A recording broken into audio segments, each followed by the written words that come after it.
At the start, I think Bevo had an injury, and before you know it, Ma and Symonds are rocking out the middle of Johannesburg playing a game together. And yeah, that moment was when his whole life changed from there and then. I still remember a conversation I had with him as well at the innings break of that game. I was sitting beside him in the change rooms, and I sat down, and all the highlights are coming up of his innings on the TV, and I'd sort of played the innings over. I knew what was coming, and he hit a freedie through the covers for 4, and I remember that one, mate. That was a good shot. And then I knew what was coming next. And I say, well, what about this next shot? And he's like, mate, I've got absolutely no idea what's just happened. I'm going to sit back and watch this all over again because I can't remember any of it. Like he was, got himself in the zone and played just an incredible knock. But, the cricket side of it is one thing that I think we need to talk about a lot with him because, yes, great bloke, great teammate. As Buff said, if I'm picking a team tomorrow in a test match, a one-dayer or a T20 team, he's in my team every day of the week because you just knew that if you gave him some pretty simple direction, he'd go and he'd get that done for you. And if he didn't, he wouldn't leave any stone unturned not to do it for you. And was that repaying us, or was it we wanted the best for the team? That's what everyone said so far. He would do anything if it meant saving one run or giving his mates a better chance of winning the game. And there's a lot of blokes that you play with that you can't say that about, but he's one that you could say that about every single time he took the field. Was so brutally honest, but all that intensity on the field came with a wonderful sense of enjoyment, that he was just having fun. And very quickly, and it started in Queensland, and a lot of this came from a culture in the Queensland team that all the other states were envious of. Because when you played a Queensland team, it was so tightly knit together and bound together that it was just like an extra player. But that, I remember playing Queensland once, and Mars in the covers and Roy's at cover point, and the ball would get hit to them, and Jimmy would fumble it, and you'd hear Roy give a little whistle, and he'd say, "Knock on my feed." So they're playing this game with each other about. So bringing all the sporting talents and the background of rugby league into it, and they'd go back and forth. Then I think, what's that all about? Then you get to play for Australia with these blokes, and they bring it into the Australian team. Only they'd be sort of more working together. And then someone from New South Wales would fumble the ball, and you'd hear this, Queensland feed. So that's all good. So in moments of intensity and that high pressure, there's always fun to be had and enjoyment. And I tell you that because in my third last test match I was keeping in Sydney.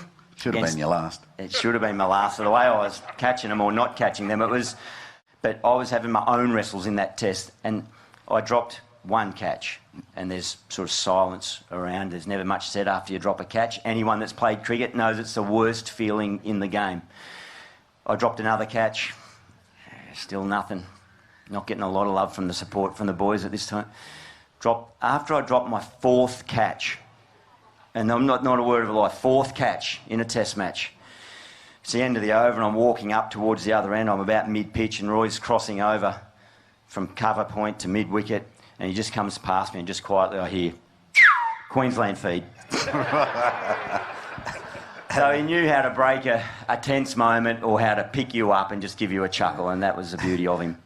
My one-liner about him, quite often we'd be laughing and joking out in the middle, and one-day games would be getting a bit close, and we'd be in the field, and the opposition would be chasing, and they'd need 70 off the last 10, and we'd get in at the last drinks break, and you'd say to Simo, well, what do you reckon our chances are, or their chances are, winning the game? And he'd say, I reckon 70-40. 70 us, 40 them. Never that great with his maths, but we all knew what he meant. Yeah. 2007 World Cup.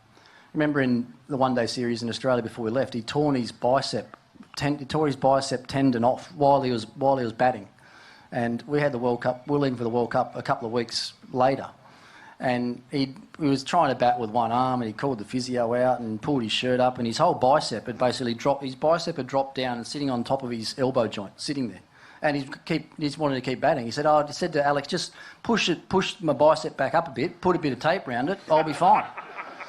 And I'm like, in there, like knowing how important he was going to be for the World Cup in a couple of weeks' time, I'm like, get him off the bloody ground. There was another big decision we had to make there, because it was going to be touch and go if he was going to be available to play at all in that World Cup, and we took him away because history says that he was a player that we knew could win us a World Cup off his own bat, and I think he might have only played the last 3 or 4 games before the finals, I reckon. And but to talk about the work ethic around him there. I mean, he had his his ups and downs, I guess, with his fitness and his work, but some of the work that he did to get back to be a part of that World Cup in 2007 was incredible. Before we went to England on one particular tour, we went to the Western Front, so we're in France. Again, Buck teaching us more about heritage, history, the journey. And Roy said, we were in France, I'm there for the first time. He says, don't worry, Gilly. Ken, his dad, French teacher, he said, I've got this. Don't worry about the language, I've got it. So we walk into a bar and he walks up and he stands there and he says, un beer? And the bloke still didn't understand him. And then Roy's go-to was, there was a French soccer player in the EPL at the time called David Ginola. And Roy would go, and he panicked and went, David Ginola? And that caught the bloke's attention, and then the negotiations started again. But very good. You had a very famous partnership, didn't you? Where you each made 200 and he didn't want to give it away. Yeah, he didn't. No, it was a rare day out for me. And those who saw me play, I was just chipping the ball over the boundary. It was a postage stamp, but he's landing in the houses across the road and stuff like that. But I do remember we put on a big partnership the week before, and our club legend, Billy Pippin, who the ground's named after now, came out, and it was a 36 over, and we're none for 446. And Billy said, Matty, I think we might have to rein this in and get some others a hit. And I was the captain. I said, yeah, that's a good call, Bill. We'll walk off. And so I'm walking off, and I looked around, and he's not coming. He's out there marking centre still. I said, Roy, we've got to go. We're done. He goes, Matty, what if we lose a couple of wickets here? And I sort of said, I think we'll be all right today. And as it turned out, another good mate of ours, Jason Mills, went out and knocked 85 up, and we made 580 anyway. So it was a good day for batting.